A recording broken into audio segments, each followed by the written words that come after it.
রুটির সাথে ঘুগনি খেতে তো সবারই খুব ভালো লাগে, শুধু রুটি না লুচির সাথেও ভালো লাগে।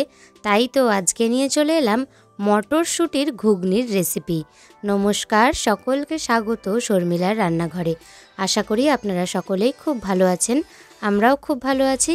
আর আপনাদের জন্য আজকে নিয়ে চলে এলাম মটরশুঁটি ঘুগনির রেসিপি।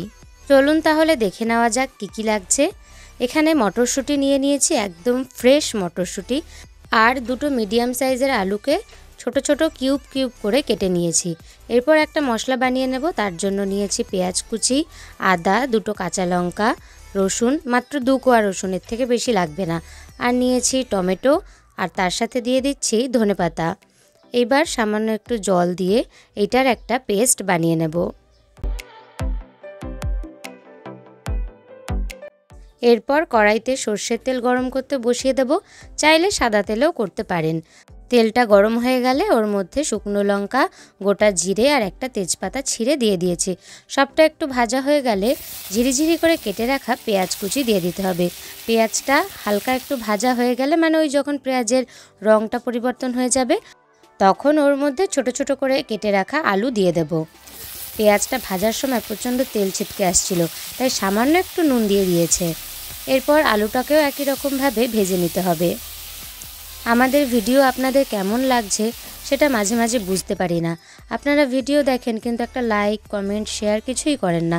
তাই যখন আমাদের ভিডিও দেখবেন, যদি আমাদের ভিডিও একটুও ভালো লাগে তাহলে একটা লাইক, কমেন্ট, শেয়ার করে দেবেন। আর দেখুন, কথা বলতে বলতে আলুটা ভাজার সময় একটু ঢেকে রেখেছিলাম যাতে আলুটা একটু সেদ্ধ হয়ে আসে।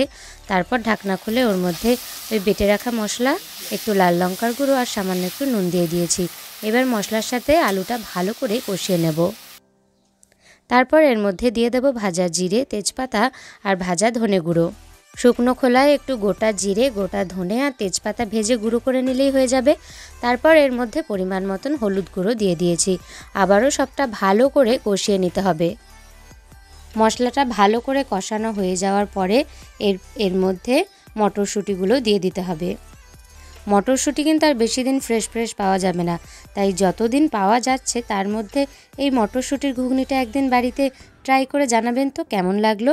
মটরশুঁটি দেওয়ার পর ভালো করে নেড়েচেড়ে নিয়েছি। মশলার পেস্ট করার পর কিছুটা মশলা লেগেছিল মিক্সার গ্রাইন্ডারে, তাই একটু জল দিয়ে ধুয়ে দিয়ে দিল। তারপর ভালো করে আবারও সমস্তটা নেড়েচেড়ে নিতে হবে। এরপর উষ্ণ গরম জল দিয়ে দিতে হবে। আমরা কিন্তু আমাদের প্রত্যেকটি রান্নাতেই উষ্ণ গরম জলই ব্যবহার করে থাকি। আবারও সব কিছু ভালো করে নেড়েচেড়ে নিয়ে স্বাদ অনুযায়ী নুন দিয়ে দিতে হবে। নুন দেওয়ার পরে এরপর এর মধ্যে দিয়ে দেব গরম মশলা গুঁড়ো। তারপর আবারও একটু নেড়েচেড়ে নিয়ে কিছুক্ষণের জন্য ঢাকা দিয়ে রেখে দেবো, যাতে মটরশুঁটিটা ভালো করে সেদ্ধ হয়ে যায়। এরপর আর কি, ঢাকনা খুলে ওপর থেকে একটু ধনেপাতা কুচি আর স্বাদ অনুযায়ী সামান্য একটু চিনি দিয়ে দিলেই তৈরি হয়ে যাবে মটরশুঁটির ঘুগনি। রেসিপিটা কেমন লাগলো কমেন্টে কিন্তু জানাবেন। ভালো লাগলে একটা লাইক করে দেবেন, আর আপনাদের আত্মীয় পরিজন, বন্ধু বান্ধব সকলের সাথে রেসিপিটা শেয়ার করে নেবেন। আবারও চলে আসবো অন্য কোনো রান্নার রেসিপি নিয়ে।